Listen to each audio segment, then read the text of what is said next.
অর্জুন সিং বলছে যে শামশেরগঞ্জ থেকে হিন্দুদেরকে তাড়িয়ে দিচ্ছে, এ নিয়ে আপনি কি বলবেন?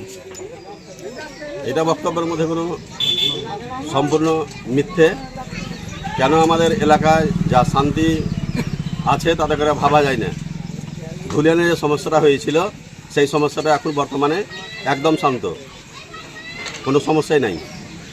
আর আমরা যে জায়গায় বাস করি, মুসলিম হিন্দু সবাই একসাথে বাস করি, কোনো সমস্যাই নেই আমাদের এখানে।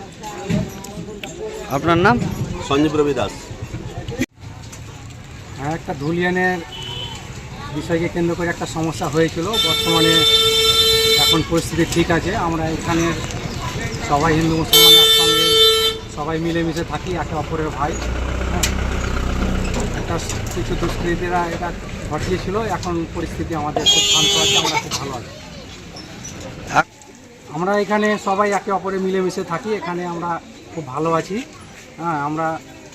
আমাদের এখানে কোনো সমস্যা নাই। আমরা অনেক দিন ধরে একে অপরের আমরা বাপ দাদারা এখানে বসবাস করে। এখানে আমাদের কোনো প্রভাব নেই বা কোনো সমস্যা নেই। আপনি? আমি মোহাম্মদ বাবর আলী।